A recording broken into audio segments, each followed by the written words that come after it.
اگر وہ انسان دنیا سے جاتے وقت کوئی نیکی کی وصیت کر گیا، شریعت یہ کہتی ہے کہ مرنے والا اپنے مال کے 3 حصے جو ہیں نا، 3 حصے کر کے ان میں سے ایک حصہ ان لوگوں کے حق میں جو وارث نہیں، بیٹے بیٹیاں بیوی یہ وغیرہ جو وارث نہیں، جو وراثت کے وارث نہیں، یہ ان کے لیے ایک حصہ اگر وہ فی سبیل اللہ، وہ ماڑے کمزور غریب یتیم مدارس مساجد نیک آدمیوں نیک کاموں کے لیے اگر وہ تیسرا حصہ جو ہے یہ اگر اس کی وصیت کر جائے تو وصیت کے اوپر عمل کرنا فرض ہے۔ سب سے پہلے وصیت کے مطابق اس کے پیسے نکال کے وہ جن کے حق میں وصیت کر کے ان کو وصیت کرنی ہے۔ لیکن اگر کوئی آدمی وصیت کر کے جاتا ہے غلط، قرآن مجید یہ کہ فَمَنْ خَافَ مِن مُوصٍ جَنَفًا أَوْ إِثْمًا، جو آدمی اس نے ناجائز طور پہ کسی طرف جھک کے اس نے وصیت کر دی کہ فلاں کو دے دو فلاں کو دے دو فلاں کو وارث کو دے دو، حالانکہ وارث کو نہیں دے سکتا، وارث کے حصے اللہ نے مقرر کرتی ہیں۔ کوئی دنیا سے جانے والی ماں باپ بھائی یہ نہیں کہہ سکتا اپنے وارثوں کے حق میں یہ اس کو چھوٹی دکان دے دینا، فلانا کارنر کا مکان دے دینا، یہ چوڑیاں اس کو دے دینا، نہیں کوئی عورت کر سکتی، نہ کوئی مرد نہیں کر سکتا۔ تیسرے حصے تک غیروں کو دے سکتا ہے۔ اگر اس نے وصیت کی اپنے خاندان میں کسی کو، وہ آدمی جو وارث تھا، ایک آدمی اپنے بیٹے کے بارے میں کہ اے بڑے پتر نو سارا کاروبار دینا ہے، نہیں کہہ سکتا۔ اگر کوئی ایسا قرآن مجید کے فَمَنْ خَافَ مِن مُوصٍ جَنَفًا أَوْ إِثْمًا فَأَصْلَحَ بَيْنَهُمْ، فرمایا پچھلے جو ہیں ان کو چاہیے کہ وہ اصلاح کریں کہ ابا جی یہ نہیں دے سکتے تھے، اللہ نے منع کیا تھا ابا جی کو اس مقام پہ دینے کا، یہ نہیں ملے گا اس کو۔ کوئی آدمی یہ نہ کہے لینے والا، کئی دفعہ ہوتا ہے ابا جی غلط وصیت کر جاتے ہیں تو پچھلا کہتا ہے مجھے کیا، ابا جی جائیں جہنم میں۔ یہ ہے ابا جی کا سکا جو ابے کو جہنم میں جانے پہ بھی راضی ہے، یہ سمجھے کہ میرے حق میں اللہ نے ان کو اجازت نہیں دی تھی، ابا جی سے غلطی ہوگی، یہ میں سارا پیسے واپس کرتا ہوں، اس کو اللہ کے حکم کے مطابق اس کو تقسیم کرو۔ لوگو اپنے والدین کو جہنم سے بچاؤ، ان سے اگر کوئی غلطی ہو گئی ہے۔ اللہ نے اس آیت کیا فَلَا إِثْمَ عَلَيْهِ إِنَّ اللَّهَ غَفُورٌ رَحِيمٌ، فرمایا اگر باپ سے غلطی ہوگی، اس نے غلط کہہ دیا نا، یا ماں سے غلطی ہو گئی، بعد والے اس کو ٹھیک کر دیں کہ یہ غلط ہے، اس کو ایسے کر دو اللہ کے حکم کے مطابق، اللہ اس کو بھی معاف کرے گا اور اللہ اس مرنے والے کو بھی معاف کر دے گا۔ اس بات کا بھی خیال رکھنا ہے، اگر وصیت اس نے غلط کی ہے تو پچھلے آدمی، یہ میرے سامنے پیپلز کالونی میں ابھی ایک آدمی فوت ہوا ہے تو اس نے اپنے پہلے اس نے کیا 3 4 5 اس کی بیٹیاں کلا منڈا، سب سے پہلے وصیت اس نے یہ کی، نہ کارخانہ نہ تھا اس کا کوئی 2 4 کروڑ کا، وہ چپ کر کے نا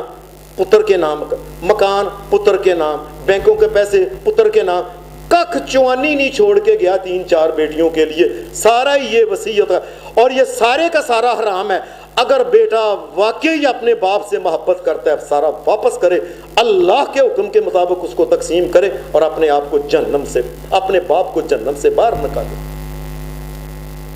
اور بیٹا پتہ ہے کیا کہتا پھرتا ہے، میں نے اس سے بات جی مجھے نہیں پتا میرے ابا جی دے گئے، مجھے نہیں پتا مجھے نہیں پتا مجھے نہیں پتا۔ میں نے کہا باپ سے غلطی ہوگی یار، باپ سے غلطی ہو گئی ہے، ان کو جہنم سے نکالو۔ اور نہیں جی مجھے نہیں پتا، مینوں ابا جی دے گئے نے بس۔ شریعت اس کے ساتھ یہ کہتی ہے یہ سارے کام کرنے کے بعد میت کو کوشش کرو کہ زیادہ دیر اس کو دنیا میں نہیں رہنا چاہیے، کوشش کرو کہ جتنی جلدی ہو سکتا ہے، اگر وہ متعلقین آگے ہیں سارے تو پھر جان بوجھ کے اس کو لیٹ کرنا ٹھیک نہیں ہے، جلدی اس کو غسل دیا جائے، جلدی اس کو جنازہ پڑھا جائے اور جلدی اس کو دفنایا جائے۔ اکثر لوگ یہ جب دیتے ہیں کفناتے ہیں ان میں بڑی غلطیاں کر جاتے ہیں۔ مثال کے طور پہ مجھے ایک آدمی نے بتایا ہمارے محلے میں ایک لڑکی فوت ہوئی، اس کی منگنی ہو گئی تھی، شادی کے دن قریب تھے، فوت ہو گئی۔ انہوں نے جب اس کو فوت ہو گئی، جب اس کو انہوں نے کفن دی ہے تو کفن انہوں نے لال جوڑے میں دیا تھا، وہ جوڑا جو بنایا تھا شادی کے لیے۔ اللہ سے ڈرتے نہیں تم؟ تمہیں یاد نہیں موت تمہیں بھی آنی ہے؟ کیا تم سمجھتے ہو کہ اللہ تبارک و تعالیٰ تمہیں بھی موت نہیں دے سکتا؟ تمہیں بھی تباہ برباد اور غارت نہیں کر سکتا اللہ؟ اور ایسے ہی کہیں کہ فلاں کا بچہ جوان تھا جی، وہ منگا، اس کی وہ دن قریب تھے، بس شادی میں 2-4 دن انہوں نے لڑکے کا میک اپ کرا کے بیوٹی پارلر سے اور اس کو دولہے والے کپڑے پینٹ کوٹ میں اس کو دفن کیا۔ اللہ کے ساتھ لڑائیاں کر رہے ہو، اللہ کو یہ کہہ رہے ہو کہ یا اللہ دیکھ لو، تو نے دولہا نہیں بنایا، میں نے بنا دیا ہے۔ تم یہ کہتے ہو کہ میں جت گیا ہوں، اللہ اللہ کو یہ کہہ رہے ہو کہ میں جیت گیا ہوں، میں نے اپنے چاہ پورے کر لیے ہیں۔ اللہ سے ڈرنا چاہیے، چپ کر کے جو اللہ کا حکم ہے اس کو مان لینا چاہیے۔ اللہ یہ سب کچھ تیرا تھا، اللہ باقی بھی تیرا ہے، ہم نے بھی نہیں رہنا، ہم بھی تیرے ہیں۔ اللہ ایسے لوگوں کے اوپر رحمتیں نازل کرتا ہے۔ پھر جنازہ جو ہے، حدیث میں آتا ہے کہ صحابہ اس کو جلدی لے کے جاتے تھے، اور کئی دفعہ تو ایسے لگتا تھا جیسے رمل کر رہے ہیں۔ حدیث کی کتاب ابو داؤد کے یہ لفظ ہیں، نقاد نرمل رمل،